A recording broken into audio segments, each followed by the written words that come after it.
By way of introduction, DrDyaus, aka Brandon, host of Game Therapy over at his own Twitch channel. By the way, could we get a shout out for DrDyaus, please? He hosts Gaming with a Therapist, where mental health is always on the table, open, accepted, and dissected as needed to support his viewers, which is much appreciated, especially on Twitch, where we have some pretty high mental health related struggles common as streamers. So he is a mental health professional, clinical social worker, with over a decade of experience spanning throughout the human lifespan and experience. He's worked with hospice care for the elderly, pain and palliative for the young, dual diagnosis, serious and persistent mental illness, trauma-focused cognitive behavioral therapy, which is always a mouthful for me to say, so I have to say it a little slower, and traditional cognitive behavioral therapy in pediatrics, family, and direct hospital work involving suicide, crisis assessments, and acute traumas. He launched his streaming career only recently, as he wanted to bring his experience in the field of crisis mental health assessment and therapy to the masses, specifically his gamerkin. So if you guys aren't following Dr. D, please be sure to click that link that Bitemark just posted. Thanks, Bitemark. And give him a follow as well. So in addition to all of that, he is particularly interested in the intersection between technology communities and healing of trauma and phobias with its use. Additionally, the gamification of things, therapy included, to expedite the healing process regardless of an individual's diagnosis. When he is not gaming and streaming, he's working his 40-plus hours and is the father of 2 healthy children, husband to his smarter, better half, Dr. I'm going to pronounce this wrong. How do you say your wife's name? It's Leonore backwards, so Eronoel. Oh, Leonore backwards. Oh, hey, well, there you go. Okay. Who holds a PhD in Cultural Anthropology, as a frequent guest and behind-the-scenes commenter on the stream.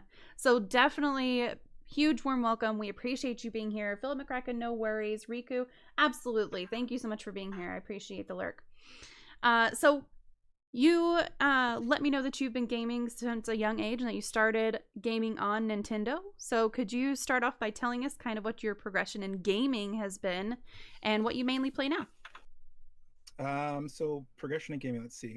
Nintendo, I think, is incorrect because my dad used to sell candy. Like, he worked as a candy salesman. And so we had one of these old school arcade machines that we played. So that was probably the first video game. Or Pong. Everybody played Pong. Oh, Pong. Nice. Yeah, we had like the twist panels or things, right? On one side, you could twist it and make the panel pedal move, and the other side you make the pedal move and bounce the ball back and forth. It was a lot of fun. So that was probably the first game. RPGs have always been kind of my thing. Never been into sports games. Not a sports guy. Let me think, what else? Final Fantasy was probably my favorite game of all time. Final Fantasy 3. I don't remember which one that is actually as far as the release goes, but that was probably my favorite. And then 7, Final Fantasy 7. And then that morphed into MMORPGs when I probably was 18, I want to say. And Ultima Online was my first and probably my favorite. So Ultima's your favorite MMORPG? Yep. That was my first and favorite, probably. But that's through the lens of nostalgia, right? Yes, yeah. Because you can go back and play these games, many of them on like private servers if you don't want to pay for the client, pay for it. And same, I've gone back and realized maybe it doesn't hold up over time, but it still has a lot of endearing qualities that I really, really love. You know, yeah. Well, I can't say shit because my favorite MMORPG is still RuneScape. I've seen you playing that. Yes. I really enjoy that. I've been playing that for 15 years, and wow. It's one of those that I will stop playing and then come back to, and stop playing and then come back to. Yeah. It just can't be beat. I played one of the Final Fantasy games, but I cannot remember which one to save my life. Was it the MMO or one of the single player RPGs? It was one of the MMO, but it was a long time ago. This would have been 13. I think it was 13. Yeah, this would have been like 2004. Yeah, that was when I was in my undergrad. Yeah, we played it too. We were addicted. That was a great game. Yeah, it was good. I played well, actually, now I can't remember what I was. I think I was a dwarf. But I made my character have red ends on her hair. Nice. Which I still kind of do. Customizations were pretty good. Yeah, they were. That's like me with WoW. It's not the same now. Yeah, Bitemark plays WoW, and WoW Classic isn't for you, Bitemark? Did you go back to it and suffer through that? I don't think she did go back and play that again. Did you with that when they came back out with Classic? I don't think that she did. I don't think she did. So this is not necessarily gaming related, but I found something really interesting in talking to a lot of mental health professionals, and that is that they tend to have a favorite serial killer or really like true crime for some reason. So my question to you is, do you have a favorite serial killer? So when I read that question, I thought about it for a minute. I'm like, I used to be obsessed with we had this thing when I was in the service for a short period of time. We had the Museum of Death down in San Diego, California. And so you could go in and see like the famous serial killers. They had them up along the walls, like pictures all along the top of the thing. And then they had like a real electric chair that they had brought in and relics of all these different serial killers and stuff.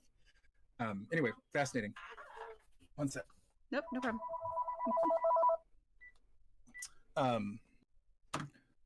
Had famous serial killers and everything. And then my favorite one that I was thinking about was Dexter. I love Dexter. He wasn't a real serial killer, but that was the first thing that came to my mind. I loved Dexter, and I thought he's kind of a vigilante. He's super, super smart, and he was obviously written very well until the end. If you've followed the season all the way through, it's kind of But anyway, the Dexter was my favorite. But then I was talking to my wife about that question. She has much more of a fixation on serial killers, I think, and the one. She's the peanut gallery. She likes to talk. Give that girl a mic. Come on. Right. Where he was eating people in San Francisco. I think it was San Francisco. Jeffrey Dahmer. That was the one. And that was the one that was always kind of captivating. Yeah. Dexter, otherwise. I mean, Dexter was a great show. I think a lot of people were disappointed in the ending and just the way that they kind of just, we'll just drop it over here. It's fine. Yeah, that was a great show, though. I watched it a couple times through. Oh, by Mark says, I may or may not have played Vanilla WoW on a marginally legal server prior to Classic WoW being released. So you had that experience in advance, right? You didn't have to get it through the pace. Nice. Yep. So getting more to the topic of tonight, your specialties range from serious and persistent mental illnesses and dual diagnosis programming and therapy to trauma-focused CBT. So why do you do what you do, and kind of who or what inspired you to get into this field and into mental health? So I haven't seen too many of the other videos where we're doing the pro versus non-pro thing, but my experience has been everybody that I've spoken to as a professional in the business has been because I've been broken somewhere along the way. And so they come into it with the experience of, I want to heal myself. I want to find somebody to heal myself, or I want to serve the population in which I was damaged through, and I'm no different. So I came from a pretty crappy background. And so my thought was, I didn't actually think I wanted to do this work until my family and all my friends started telling me, hey, people really love to talk to you. You really should go into this business. And so Cultural Anthropology was my second choice, and I opted not to do that. So here I am. But your wife does that. Did you know her before that interest developed, or? No, we actually met when she was still in high school. So I've been married for 20 years, long time. And she knows how many years. she knows. Well, it was 2000, so almost 20. Okay, well, that's easier. Yeah. So the anthropology is what our undergraduate degrees are in. So we both went to school for the same thing. Nice. We met before. Yeah. Very cool. And then it was social work after that. Yeah, that's been a pretty common response. Just like, this really bad thing happened, and I wanted to make sure that it either didn't happen to anybody else, or that I was able to help other people, or I started in this and then I moved to this. And I've heard it a couple different ways. Like the main expression is mostly, you're either one of two people. You either want to help others not go through what you've been through, or you want everyone to go through what you've been through. And I think with the mental health professional, just kind of field in general, it's very much like you want people to not have to go through something that you went through. So it's a very compassionate group of people, from what I can tell. Yeah, there's a lot of the with that too. I think it's we have to avoid the whole savior complex. We can't always think that we're going to go in and save people, and realize that people can make their own mistakes and go through their own processes and help them along the way. So this model that I'm currently learning, and it's kind of a thing, what's called the psych recovery model, and it's all about joining with people and being witness and helping them along the way, rather than assuming that you are the expert or the pro, but being able to offer tidbits and support and guide, but allowing them to be able to make their own choices. Yeah. So do you focus your programming on individuals mostly, or more of a group setting? How do you focus your programming aspect of your job? So currently I'm not doing therapy per se. I've been doing, I did therapy for family and individuals, I'm sorry, individual and family with pediatrics and their family, probably about, well, gosh, 8 years ago, I want to say. And since then, I've been doing more of crisis intervention. So that's where the suicide risk assessment and brief therapy would come into play. So a lot of strengths-based solution focused brief therapy interventions would come into play a lot when I was working in the hospital setting. And then also a lot of the trauma and PTSD work would come into it. So anything, that's where the trauma piece comes into it. So as I'd be seeing these families that would come in with these horrific injuries, these children that would come in for the horrific injuries, I'd be sitting with the families who are going through this thing and being with them in the moment and how do we get through it. And then with the kids, once they were able to actually be present and engage and yada, yada. So yeah, hope I answered the question. Yeah, no, that was great. So when you're dealing with something like a trauma, do you find it more effective to deal with that on an individual basis? So the traumas that I dealt with were families, so systems, right? So it affects the system. I would be working with the parents typically, whether one parent or the other, and then the child would come afterwards. Because you typically, if there was a significant enough trauma and I would be concerned for PTSD, it would be something where the patient would be admitted for several months. And so then you're doing as much therapy as you can in the moment, but there's a time when it's the acute crisis, the acute traumatic event, where you can't really wrap your hands around it because PTSD presents at different times for everybody. Yeah. If it presents at all. So it varies. I mean, I suppose, so with my stuff, it was individuals and families, but there's the larger PTSD of being in a large catastrophic event. How you handle that. I don't have that one yet. Yeah. Okay. So how common is PTSD? And then can you describe a little bit of the difference between PTSD and C-PTSD for us as well? So the complex PTSD is going to be something that you see in kind of like systemic abuses, child abuse, those types of things. When you're constantly in a system that's constantly beating you down, either from the parents or the system as a whole. Whereas PTSD would be like there's an acute event. Let's say I fall down and I break my arm and I'm traumatized because I had to go to the hospital and have these things, or I've been in a car accident or one of those types of things.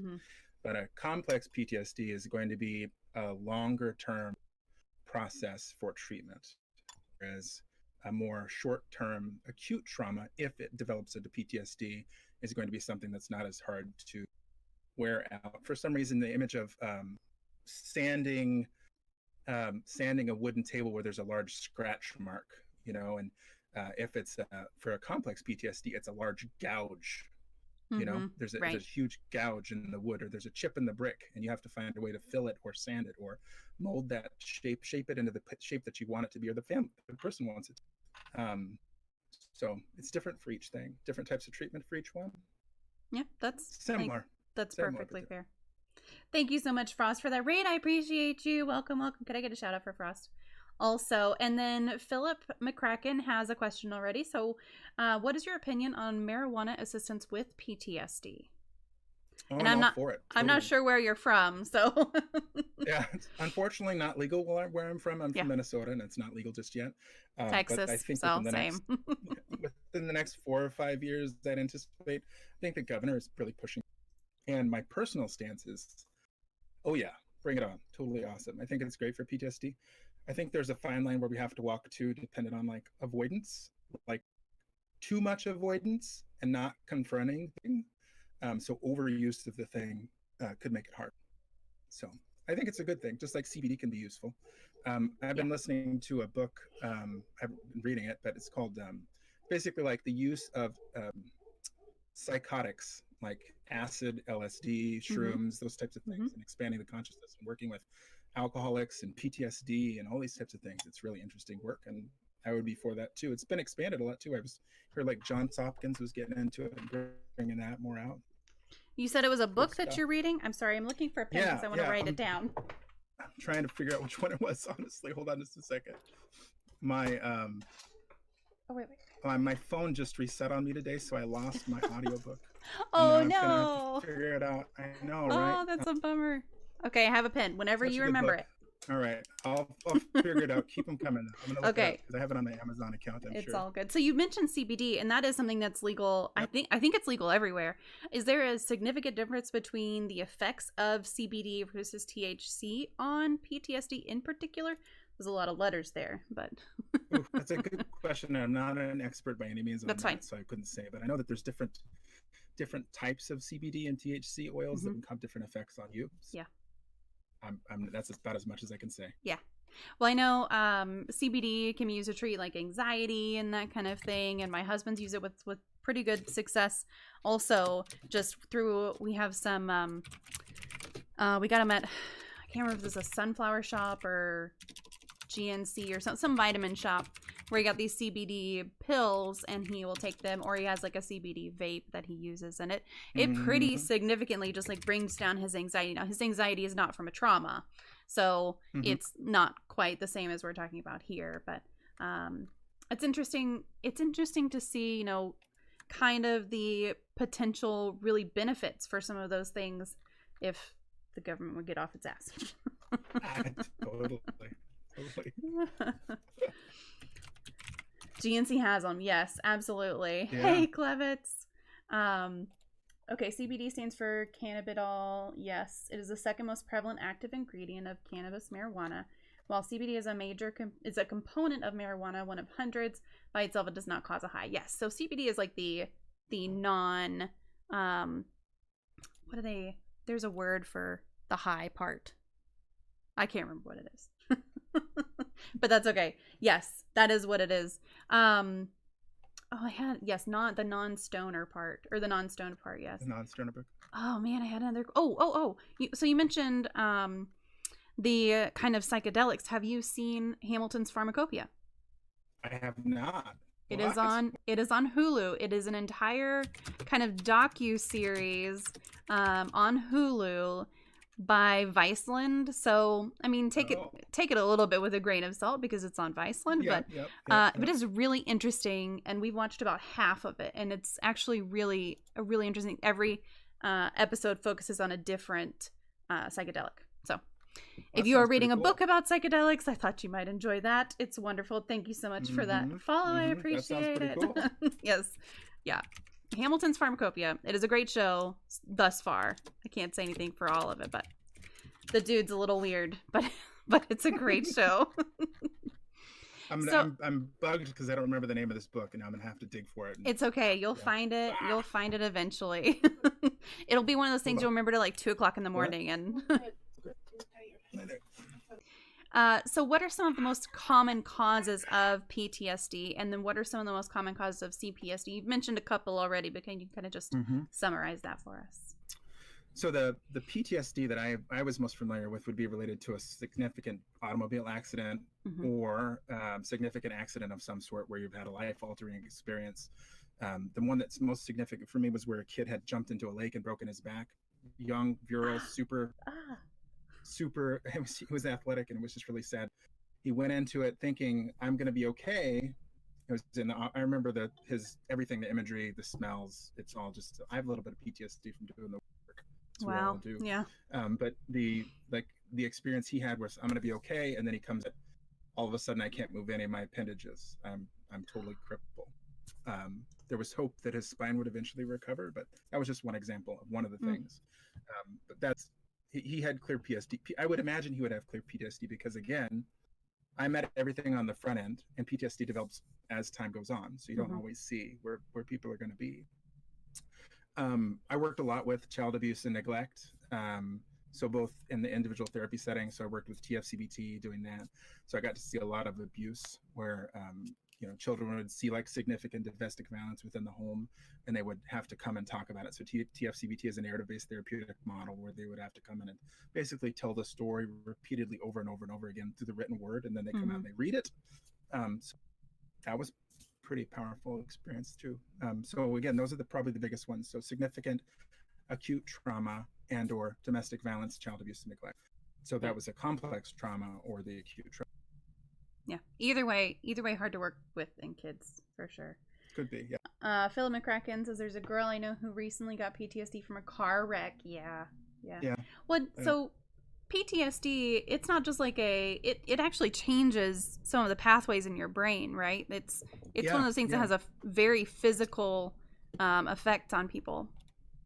So when I was coming up with different literature I could supply the viewers with, there's a book that I really enjoy called The Body Keeps the Score. You guys heard of that one before? I have not. I'll post it. Oh, thank you. Perfect. Wow, that's really long link. Sorry about that. That is okay. But it basically talks about that, like the traumas that we experience are stored on a cellular level. So as what's the word? I'm blanking on the therapy, but there's a type of therapy that we do that can unlock the trauma that you store. But yeah, it does. So with the complex PTSD, it does in fact change the neural pathways that we have, right? So as a child is growing, there have been studies that shown, and I actually did a stream on this. It was about 45 minutes where I actually did a PowerPoint presentation because I don't know how else to do it. PowerPoint presentation talking about like trauma and how trauma develops and how it alters the brain and how the brain is physically changed. So as a child comes into the world, as they come into an environment, you've done things on ACEs before, right? You've done ACEs things on your stream before? Yes. Mm-hmm. I thought that reason I mentioned that is I thought we talked about that before. Yes. Mm-hmm. Yeah, I think you came in. So let me see when that was. It wasn't too long ago. We haven't talked about it in we haven't talked about it in a little while. This feels good to geek out about this stuff, by the way, 'cause I don't get to talk about it a lot. Yeah. On my stream, honestly, it feels like I get in on a game and I'm playing games and it's cool. I like to game. And it's there if people want to talk about it. But folks, Monday nights are like I'm talking to myself. So hi, everybody.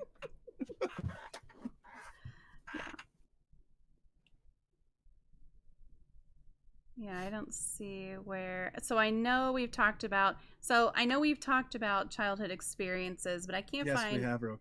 Yeah. I can't find exactly where it is. We talked about trauma before. That was a while ago, though. I'm not sure that I knew you whenever we talked about trauma. We have talked about it in general, but if you want to just provide like a refresher, that would be fine. Okay. So everybody knows what ACEs are? Do y'all know what ACEs are?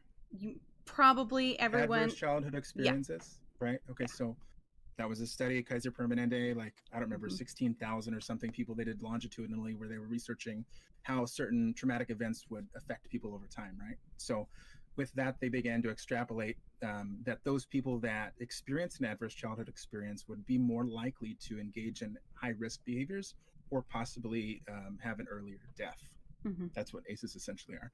So with the presentation that I do it's basically talks about anybody who has had these things happen, there's in fact an alteration in their biochemical makeup, their brain is developed completely different. And I have a slide that shows a healthy brain and a traumatized brain. On the left, a healthy brain is fully lit up in response to a normal activity. So if you and I have a conversation, the brain is fully lit up. There's color all over the place. And then on the right-hand side, I don't remember what side it's on, but on the right-hand side, there's the altered brain. The brain has been physically damaged, if you want to call it damaged. It's been altered into a state that's basically, it won't respond to light up the prefrontal cortex or whatnot, or the different lobes. It just doesn't light up.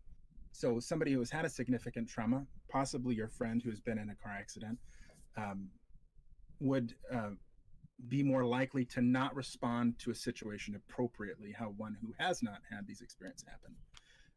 I think it'd be unlikely for somebody who's had just a one-time car accident to have a significant PTSD, but shock, yes. I think that's different. I wouldn't diagnose it so much as PTSD per se. Yeah. Yeah. And Rogue's on my stream all the time, and he's right. We do have some pretty good conversations about trauma. We did child abuse and neglect. We've done all kinds of stuff because, like I said, I have a generalist practice. I've done lots of different work, and so I kind of try to bring in everybody from your experiences, how that's worked, hospice to whatever. Yeah. Now there was a study fairly recently, I think in the UK. I'm gonna have to find it, so I don't remember what, but it talked about ACEs and the fact that if there are enough positive experiences in a child's life, that a single adverse childhood experience can be pretty much negated, kind of the fallout from that. Now, I don't know if there are any studies like that for C-PTSD or like kind of that continued trauma or anything like that, but I know that they show it. I was talking to my coworker about this the other day because he's about to be a new parent and was like, well, he said, I don't know if I'm going to be a good parent. I'm like, good news. You don't have to be a good parent every single day. We have hit and miss days. It really happens. Yeah. Okay, so we have a couple questions here. So Phil McCracken asks, can PTSD be temporary? Yes. And then, so there are ways, or there are people who they might have PTSD and just kind of get over it naturally without intervention? Yeah, so I guess, yes, broad, right? I mean, I guess, so can it be recovered from? Yes. So I'll go back to my earlier analogy of I'm sanding a table. Eventually that crack is going to get filled in with whatever junk you put on that tabletop, right? Is that going to be a healthy way of healing? I don't know. Probably not. Might not be. Like if you're saying, I want to go and cope by just smoking weed all the time, more power to you. But are you really helping? Are you really healing from that thing? Arguable, probably not. So that negative coping skill isn't exactly what you're going to do to help you actually get through with your trauma. So what was the question exactly again? Because there was a verbiage in there that I'm curious about. So it's just, can PTSD be temporary? I think it's always temporary. Mm-hmm. I mean, I think we have to define what temporary is. So if we've got somebody who's, again, go back to that car accident, that's going to be a temporary PTSD. And if it wasn't, and I like I said, I would be reticent to actually diagnose it as PTSD, unless it was triggering of an event that had already transpired prior to the car accident. So had she been in another car accident that had triggered this PTSD event, then yeah, that makes sense to me. But is it temporary? Yeah, for sure. Always. Just like C-PTSD, that complex trauma can also be cured through rigorous treatment over a long period of time. It's not something that you're going to walk into the therapist's office and walk out in 3-4 sessions and be done, in theory, usually. Yeah. So true, totally true. Prince has a good point. I was just going to say, Prince says, don't expect that when lessons that it won't come back now and then. Very, very true. From my experience, very true. So coping skills make those feelings go away a lot quicker. Yes, absolutely. And okay, so our next question comes from Bitemark, and she says, you mentioned grief therapy. Are there any resources you recommend for people dealing with grief? So as far as, I'd have to pull up some literature because I haven't worked in hospice and grief for a while, but typically what I'll say is if somebody's going through significant grief is that most larger metropolitan areas have a hospice. And most of those hospices will have a social worker or a therapist that works, or a clinician of some sort that works with the agency. If you call them and ask for bereavement supports, typically they'll have resources that you can tap into for free, even local groups that you can attend, or they'll provide you with literature. Yeah, that's great. I did find the study. It's in Science Direct, and I think this one provides the abstract and a little bit on the methods, the results, and the conclusions. So I think you can probably buy the full study if you want to. But that's the study specifically that I was talking about. Not that we need to go into it. It was just going to bother me if I didn't find it. Yeah, so it's like in that book. Yes, exactly. Yeah. Right. Yeah. Right. So I was thinking about it's the resiliency quota, whatever, the resiliency score. So if you look up ACE, what is your ACE or ACE scores? Mm-hmm. There's typically an accompanying test that you can take that takes like, what's your resiliency score? And then you can score yourself to figure out where you're at. So that's probably kind of what the story is getting at. Yeah, we've talked about resilience and just being able to recover. The more resilient you are, the more support you have around you, the more likely you are to be able to bounce back from something like that, from something like a traumatic event or something like that. Okay, so Philip has another question. He says, can dreams give you shock or PTSD? That's an interesting question that I have never even thought about before. Yeah, that's a good one.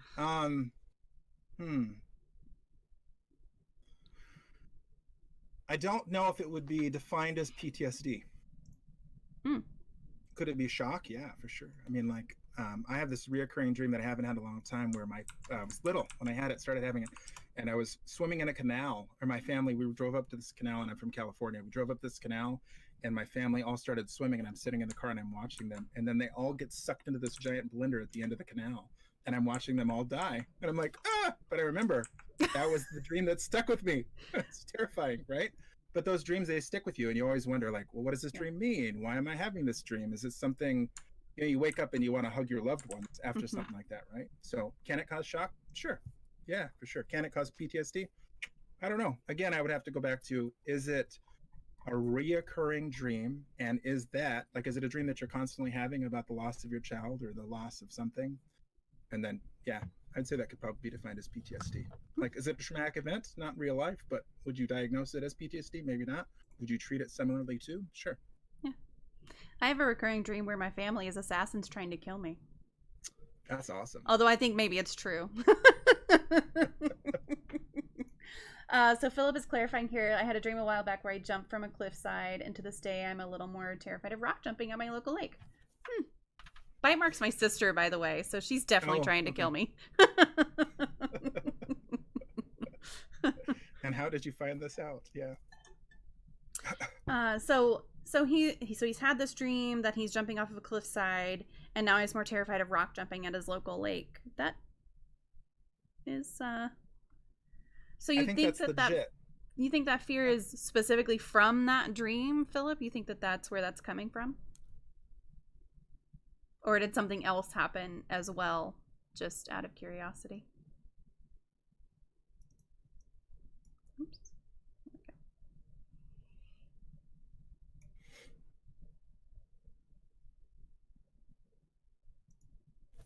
We'll get him to answer here in a minute. Okay. Why, thank you. I stole it from my son. Nice. My lava. Very nice. It's the only dream I can remember full detail, and yes, I've jumped from these high rocks before, and now I won't because of the dream. Okay. Yeah. So I think that's a good example of where our fears can come from, right? I mean, they can be completely unfounded in real life.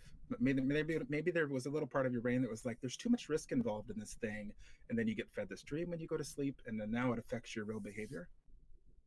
And those types of things can come from anywhere, right? Yeah. I wouldn't say that's necessarily a PTSD type thing, but it's certainly how your dreams are going to affect where you're at. Like, if I'm going to have a dream about my spouse, my family trying to assassinate me, I'm going to be a little bit more cautious about being around my family and revealing my secrets. Yeah. What does it Bite Mark have to say about that? They can try. It'll just give me more entertainment in my day. So in my defense, my son was fearful of his lava lamp because he was afraid he was going to start his room on fire. Oh, so, nice. I got it. I like it. Yeah. I've got a couple things where I had to ground my kids from using something that they have, but I don't like display them. So it's probably not the same.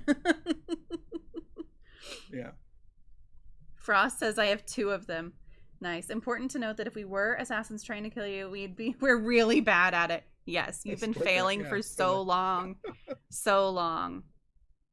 Okay, so what are some of the warning signs and symptoms you look for to clue you in that a client has experienced something traumatic if it's not immediately obvious, like broken arm or car wreck or something like that? So there's the detachment piece. Like, are you experiencing a lot more physical symptoms than you normally would?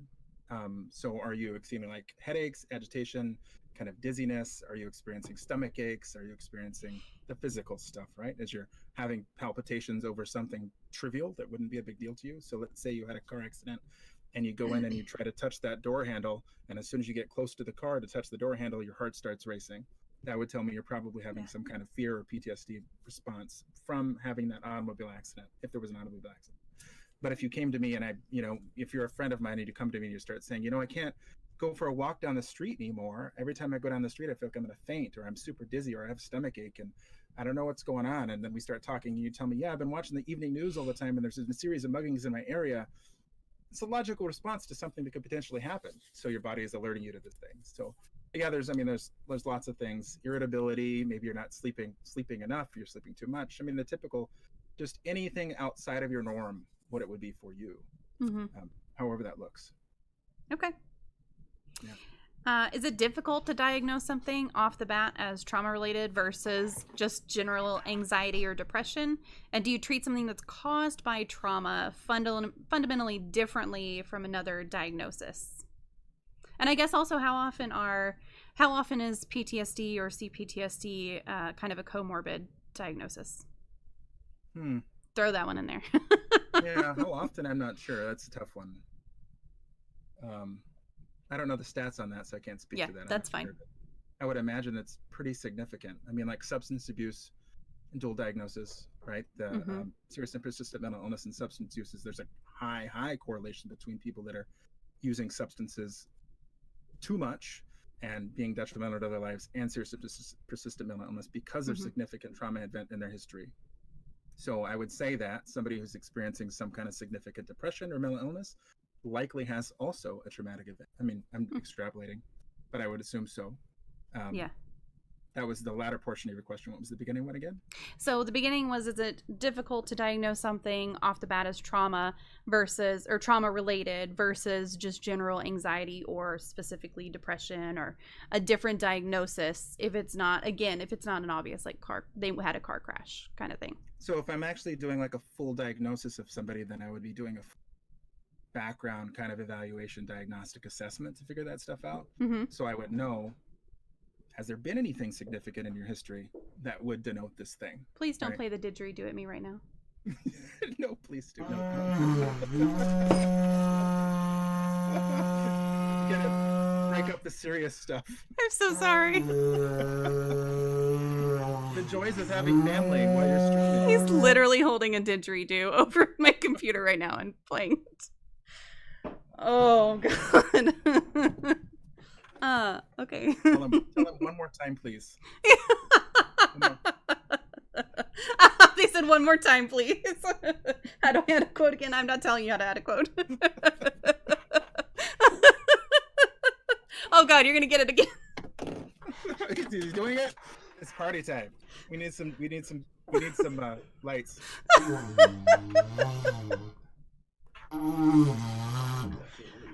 Oh my God. Rocking out to the didgeridoo? I don't think I've ever done that before. Oh, look, you can see the didgeridoo now. Oh, nice. Those are pretty cool instruments. That's quite enough. Thank you. I don't know what's happening. I don't know what's happening either, Frost. I don't either. Oh, yeah, we have a didgeridoo that I brought back from Australia for my husband, and and now he's quite the expert at playing. And now he's just totally, playing it at me. I think I like the quote. If you can do that, bite mark, thanks. Please don't play the didgeridoo at me right now. Oh, God. That's going to be a clip. Somebody's going to make that a clip. And then, it's going to happen. I'm in fear also. So back to the signs and symptoms of PTSD response. And you see this often portrayed in the media. Numbness, aggression, specifically with vets. Right? So the aggression, having firearms on hand, physical aggression towards their spouses, physical aggression towards their friends. I mean, those are big signs. So if you look at that stuff too. He's in fear of the didgeridoo? I'm not sure. Probably. So are the treatments for PTSD and for CPTSD very different for kids versus adults, or are they pretty much the same, just maybe on a different scale, or how do you approach that? I think it's pretty much the same. So the TF-CBT cutoff, I think, for age trauma-focused cognitive behavioral therapy, I think cuts off at 10, if I remember. It's been a while since I've done it. But all of the therapy models are pretty much the same as far as I know. Trauma-focused therapy for kids is the only other difference, as I believe. Otherwise, for adults, you can start using things like, I've seen success with phobia work and trauma of using virtual reality, which is fascinating to me. That's why I was talking about the intersection between trauma and technology. It's pretty interesting. It's all pretty much narrative work, right? So, I mean, if you could find something besides EMDR, EMDR is also a really good thing to work with trauma, but there's a lot of immersion therapy, narrative therapy, a lot of things where you're just basically trying to break the cycle, that cognitive cycle where you're constantly engaging in that fear or that response and having that thing happen. Yeah. So going back to the virtual reality thing, because that's really interesting to me, is it just kind of exposure therapy for phobias? Is that what that winds up being? Exposure therapy, right. So, I mean, you take them in a completely safe environment, but it's the virtual reality. I was at a conference and they had you try the helmet on specifically around a phobia of heights, right? And so you put on the thing and all of a sudden you're standing in a cherry picker, like one of those things they lift you up super, super high. And so I don't really have a fear of heights, but when I'm up on this cherry picker, it feels real because it tricks your brain into thinking that it's real, the way that the program was wired. It's fascinating. And so, your body, they had shown studies of after 2 or 3 sessions with this virtual reality method, people that were engaging in this phobia or that had this phobia were virtually cured for a period of time. Wow. It's pretty fascinating. For a period of time, did they have is it limited? Follow-up sessions. They need to do follow-up like 6 months, 12 months and stuff. But after 2 or 3 sessions, they had shown such significant improvement that they could actually go to a shopping mall and approach an escalator, because before they couldn't do anything like that. Wow. Really that is really interesting. Can you turn that like half down? Not quite. All right, that's good. Thank you. So all right, so you mentioned that one. We have another question. Is there a way to determine whether a past trauma is something you should seek therapy for or whether you are over it? Good night, baby. I don't know if one ever really gets over it.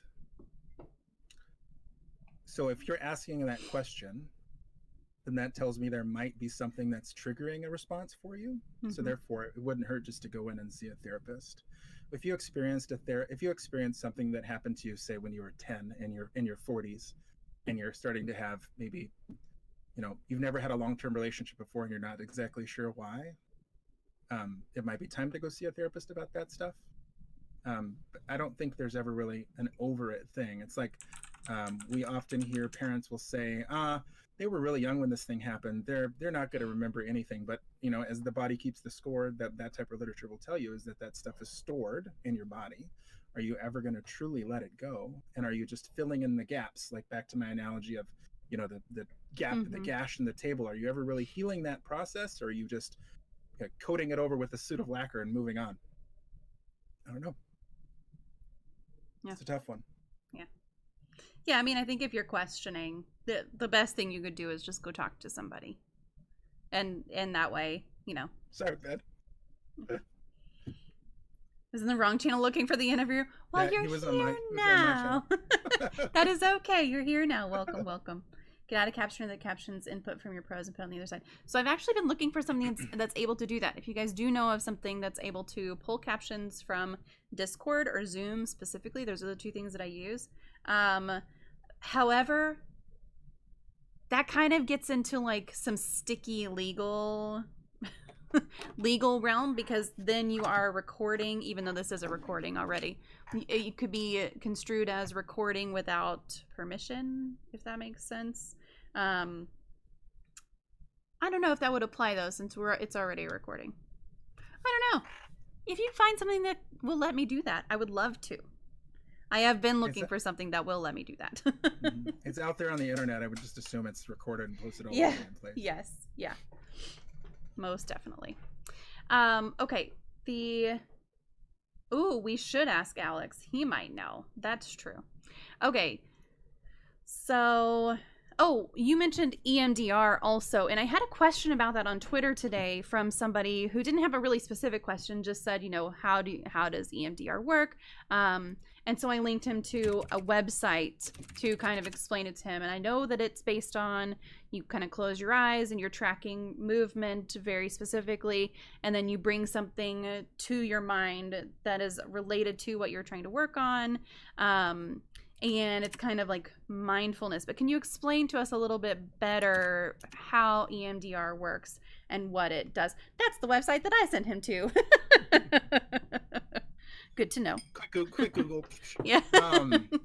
So EMDR is one of those things like, what does that acronym stand for again? Because every time I try to remember it, I cannot remember the damn thing. So it's eye movement desensitization and reprocessing. And so I've been through EMDR before, and it was a really fascinating experience. There's different ways you can do it. You can do it with tracking via a light, or you can do it via sounds. So there's some clinicians will use a sound bar or a light bar. So it literally has a dot, and then you track the dot going back and forth on this light bar over and over and over again. And then that too is very much a narrative-based therapy, but it's engaging your senses at the same time.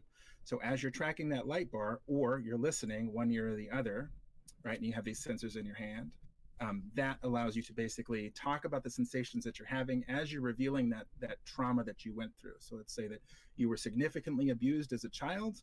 If you talk about this most significant abuse that you experienced, I don't know, let's make up something horrific if you want to, you can talk about that. And as you're talking about it, you're tracking through that bar or the sound. And as you experience it and you feel it, you press the button, or you say, my stomach is really starting to ache, or I'm starting to sweat, or my heart is really starting to race. And then the idea is that by talking about that repeatedly, again, through the narrative method of therapy, that you're unlocking those traumas that are stored down on a cellular level through process.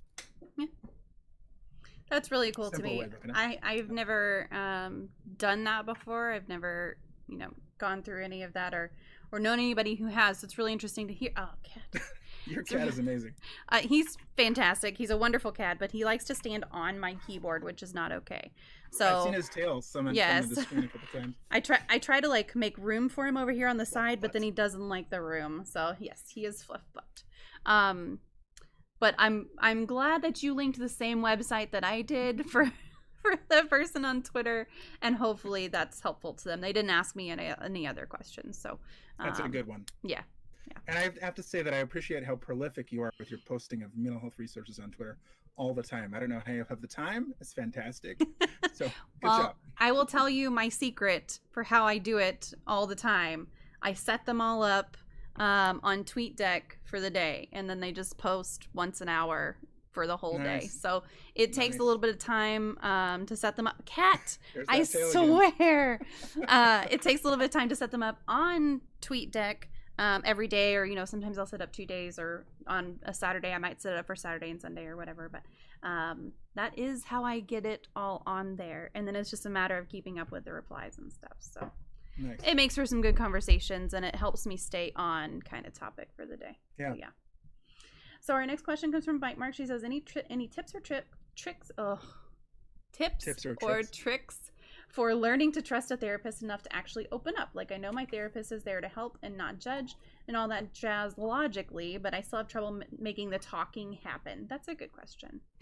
That's a really good question, and I think you may have heard this from other people who do this business too, but therapists are people too, right?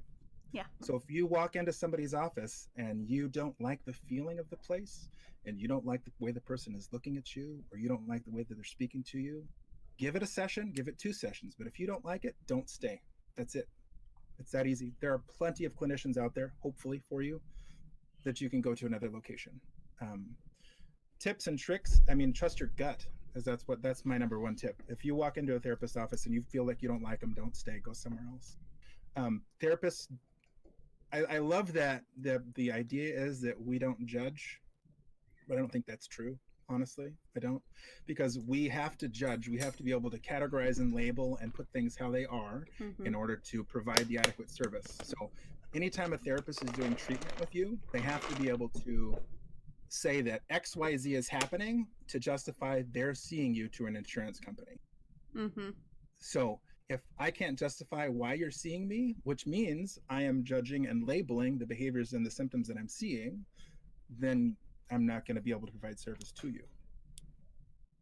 So again, I think it goes back to, do you feel like you can connect with this person as a human being? If you don't like that person's style, if you don't like the way they speak, or even the office presence, then don't go to that clinician, go somewhere else. I'm glad to hear you reinforce that. We have talked about that a few times on here. The whole purpose of having these Mental Health Mondays with professionals in particular, because I am not a professional, is to kind of show that you guys are relatable. You're people. You have, kind of the same, what does my therapist say? She says hookups.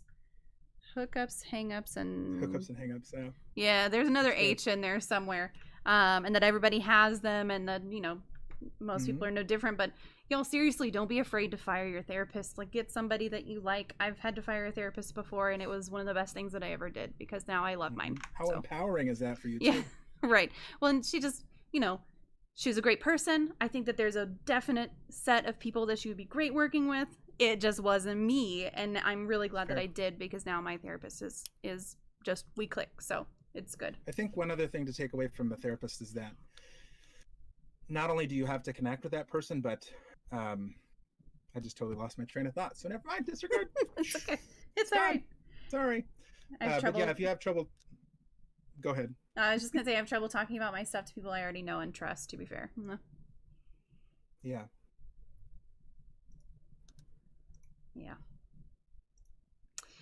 Okay, so if I have a friend who's struggling and I see some of these signs I remember now. Oh, go ahead. If you remember, please. So if you're in a therapeutic relationship with somebody and you feel that relationship has devolved, and I'm gonna call it devolving for a reason, into a strictly friend relationship, get out and go somewhere else. And there's like a 7-year rule or something, right? For after therapy that you're not being friends with. Yeah, that you're not supposed to, or is it business? You're not supposed to do business with someone, or no, you're just like not supposed to. I don't remember what the stat is. 7 years sounds good to me. Yeah, I'll stick with 7. Yeah.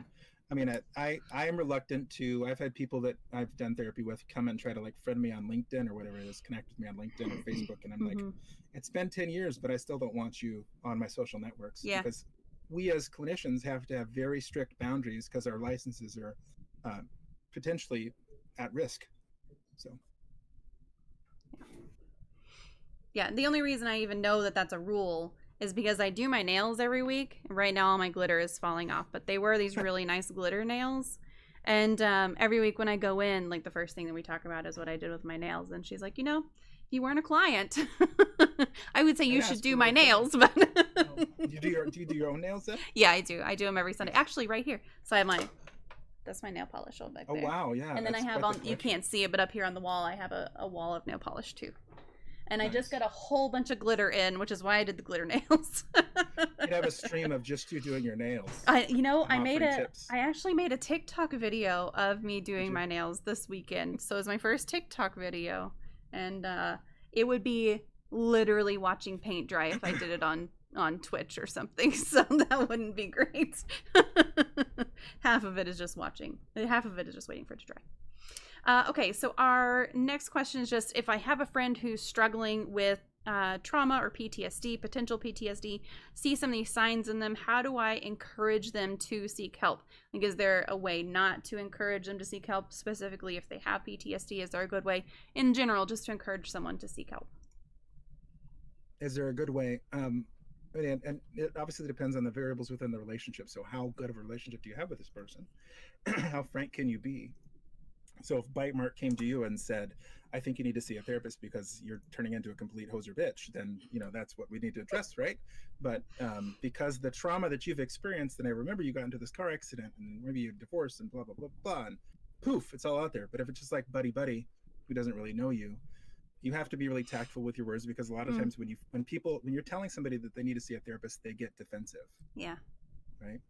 So if you just stick to the facts and say that, hey, Joe, you've seemed really defensive lately, and I want to make sure that I'm here to be with you and listen. So just sit with them and listen. First of all, you don't have to be a professional to be able to do that, but just to sit with them and listen. And then if you hear things like they're feeling numb and detached, they're angry all the time, they're maybe self-destructive, or they're talking about the physical symptoms that often come with the PTSD, then you can just say, it might be a good idea to talk to a therapist. Mm-hmm. Refer them to one of us, and maybe we can help connect them to one. Yeah. Right. Absolutely. Yeah, one of the things that we talked about in mental health first aid also was when you're talking to someone who is struggling or you find out is struggling, to be really specific in your ask. Be like, hey, we should talk sometime. Say, no, are you free in 20 minutes? Let's go grab a coffee or something like that. So get something specific, and then definitely referring them out to a professional as well. But we're all about the peer support and non-judgmental listening here. So Is there an overall well-being strategy you would recommend to anyone with or without an underlying disorder? Sleep. Sleep. I guess Crap. things, right? I know, right? So I mean, as you can tell, my kids were up super late last night, and I couldn't sleep. So sleep is a big one. Mm-hmm. Sleep, eat right, exercise, and meditate if you can. That's it. Straight. I mean, everybody, you know what you're supposed to do. Yeah, everybody knows, but we often can't find time. Yeah. Or we don't know how we can make time. I've sat with lots of families who have been going through something significant, like their one lady I was talking to was, her daughter had attempted suicide or was thinking about attempting suicide, and her I was talking to mom about different ways that she could cope with her stuff. And mom says, well, I work 40 hours a week. I don't know what I can do. My kid's like got behavioral concerns and she's thinking about suicide or whatever it was. And I just said, if you can carve out 5 minutes a day, get up 5 minutes earlier, whatever it is, just to give yourself that mindful experience to yourself, set that aside for you, and that'll be something that you weren't able to do before, and that'll help you towards the building blocks of being a better, more functional human being. So I think we all know what we should do, but we often can't, or we don't know how to carve away that time. Yeah. And having somebody just validate that experience of ours, to know that we own ourselves and that we can have that time. We don't need to give 110% of ourselves to other people all the time. Even as parents, we have to be able to say, this is my time. Unless you're bleeding or on fire, I'm going to straight up, I need some of my time. The door's closed. I'm in the bathroom. Back up. Where's the blood? Right. You're not bleeding. I don't need to amputate. Mm-hmm. We're good. So, yeah. Yep. I like that. That's great. Philip says, I did not expect that from a call. Oh, yeah, you got a phone call. What happened? Everything okay? Hope everything's okay. And now the doozy of a question that I try to always end with. If anybody else has any Q&A that you would like to get in there, please go ahead and enter it while we're talking about this one. We are kind of coming to the end of what I had planned. So, oh, look, already. Should I be worried if some things that objectively should be traumatic don't seem to have any impact on me? Ooh, good question. Yeah. You want me to answer it now? Or yeah, no, go ahead. No, go ahead, yeah. No, and so I think I'll go back to hospice. When I worked in hospice, the thought was that everybody processes their grief differently, right? So the same thing would be a traumatic experience. So if you've seen, let's say you've seen a significant motor vehicle accident, or you've seen something extremely horrific, and you walk away from it like, I'm good, no sweat, no problems, not going to have any experiences from it. Might behoove you to say, why am I not feeling anything about this? This is something that is so drastically, like maybe your friend next to you is in tears and can't eat and is having difficulty sleeping. We all have our own individual life experiences that shape who we are and what we become and all that stuff. But if it's something that is drastically so significant that you feel like you should be experiencing something, then again, I go back to, it doesn't hurt to necessarily talk to a therapist. It shouldn't. Yeah. But again, we all experience grief and we all experience trauma in our own way. If you feel like it's significant enough to be asking that question, then yeah, I would say we probably want to talk to a therapist about it. Yeah, could that be kind of a signal of a little bit of a detachment as well, kind of thing? Yeah, the detachment piece for sure, right? Are you numb? Are you detached? Are you? Yeah. I mean, if you're just not processing it, if you're just like, what the fuck? I'm gonna go move on. Sorry, this is family friendly. I'll remind my language. You're fine. Yeah. Everyone has to click through that says they're not a child. Okay, good. She woke up with sleep paralysis, not being able to breathe, and felt like she was getting choked. Heart rate was up. Her dog was growling, which is unusual. She thought she saw someone in her room and nobody was there. She was scared and called me. Wow. I'm so sorry. Is she okay now? Did she terrifying. Calm down? That does sound terrifying. Mama stream being family friendly, right? We are totally no cussing in my family friendly. I gotta ask. Twitch chat. No. No, not at all. I do a Sunday stream with my 6-year-old. We'll do like Minecraft or something. Yeah. And I think that would be the only day I'm like, gotta kind of keep it low key. Yeah. It's not, not otherwise.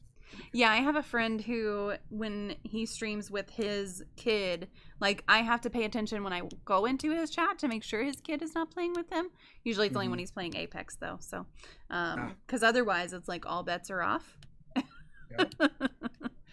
But yeah, I've had to have a conversation with my kids about this is not a kid's space. It's fine. She is now. I did some research too. Well, I'm glad she's okay, Philip. I'm glad she's okay. So our final question, then we'll get to any more Q&A. Mama herself isn't family friendly. She runs a dictatorship. True. That's true. Mm-hmm. So our Did question. You mop the floor today? Right. If you could change one thing about the mental health field or people's views of mental health professionals and educators, what would it be? Yeah, that was a doozy question. I think first and foremost, it feels like money. We need money, lots of money. There needs to be more recognition that mental health professionals actually are due more money. I remember coming out of graduate school, so heaps in debt if you don't work your way through, making some stupid low amount with a master's degree and thinking to myself, why? What?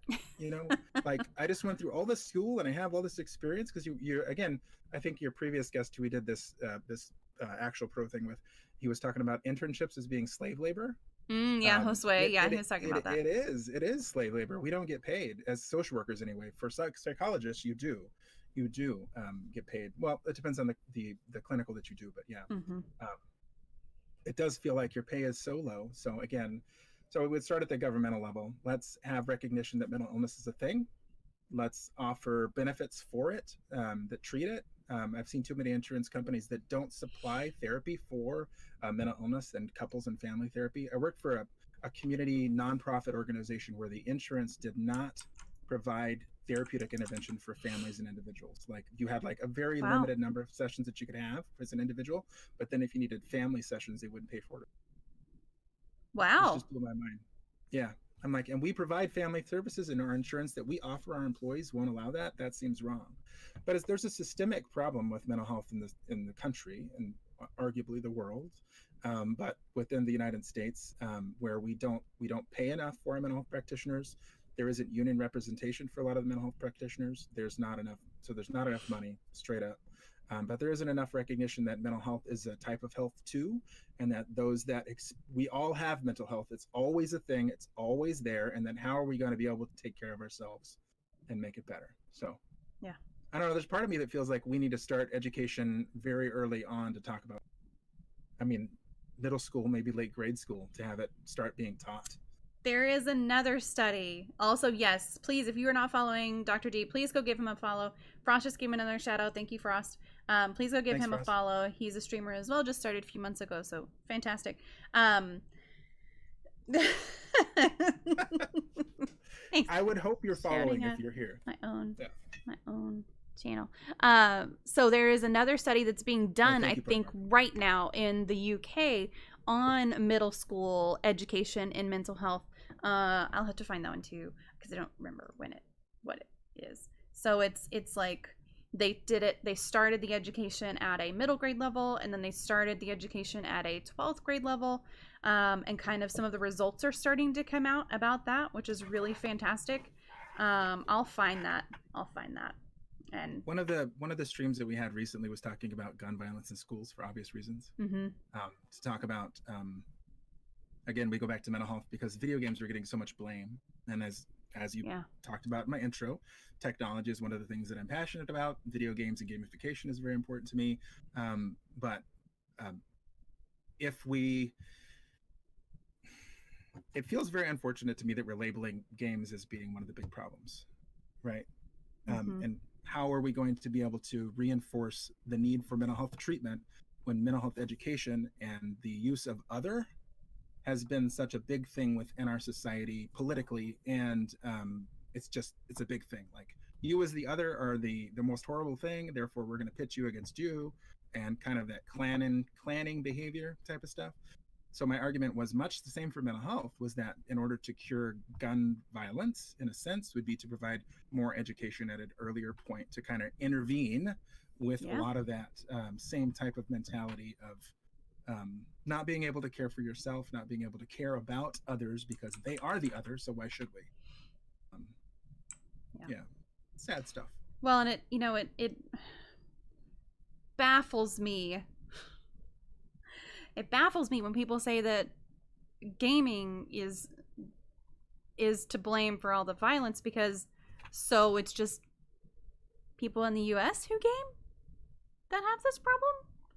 I'm sorry, how is that possible? Because China and Japan are also rivals up there in gaming revenue, and have like, our violence and their violence with guns is like so different. Yep. Steal all of Mama's followers. You deserve them. It's fine. Hey, Jeb, how are you? We have 2 kids at school who wear trench coats, and some are uncomfortable with it, but the school isn't doing anything about it because they're in regulation. I mean, dress codes are a whole other thing. That's a problem. So. Never any violence at all. You're right. Never. Yeah. None. Yeah. Mm-hmm. Well, yeah, I think do you remember that movie Crash? How long was that? Like 2000 something? But there was a quote in that movie where he talked about like, we're all just basically trying to crash into each other. Yeah. And like that stuck with me over the years. It's like, we're so detached from one another, where we're doing these things, and great. Twitch is fantastic, and MMORPGs are fantastic. But how often are we having physical contact with one another? We're actually face to face and doing these little things like hold somebody's hand. Yeah. The power of touch is amazing. Like, I mean, appropriately, may I hold your hand? Not right. Somebody. You know what I mean? Yes. Consent. Consent not first. Crash Bandicoot, which was an amazing game, but no, yeah. Crash came out in 2004. Way to make me feel old. Yeah, that's an old movie. Okay, I'm not finding the study that I was.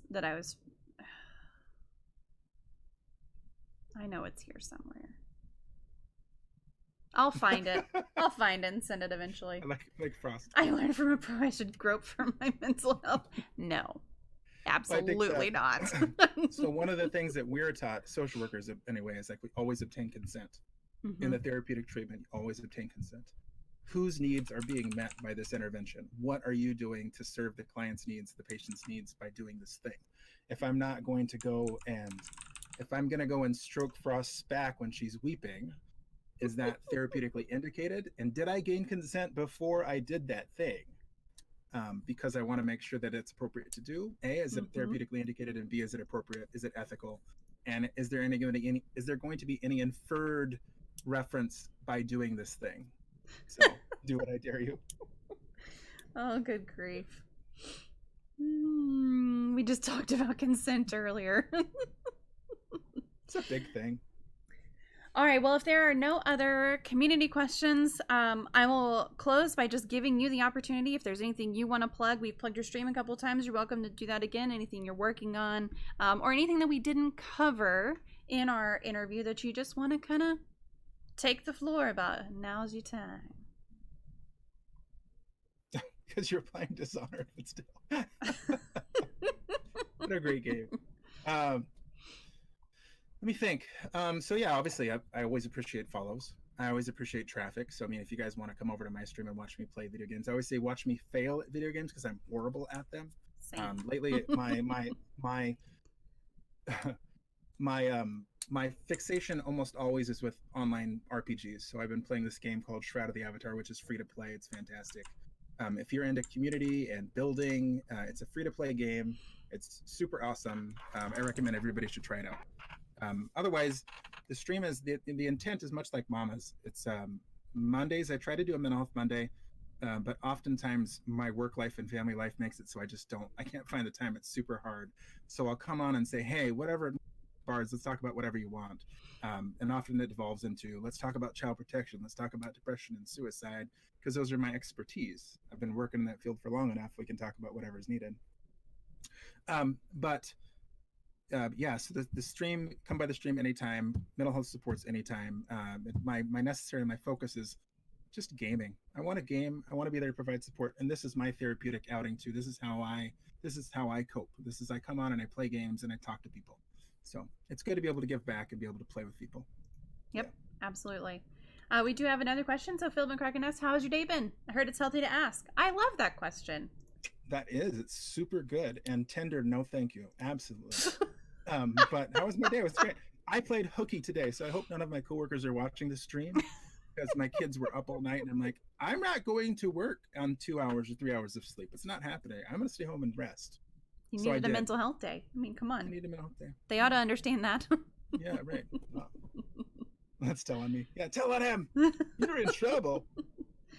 No. Oh, so that's pretty much it. Yeah. Bite Mark asks when you stream. So you mentioned Mondays.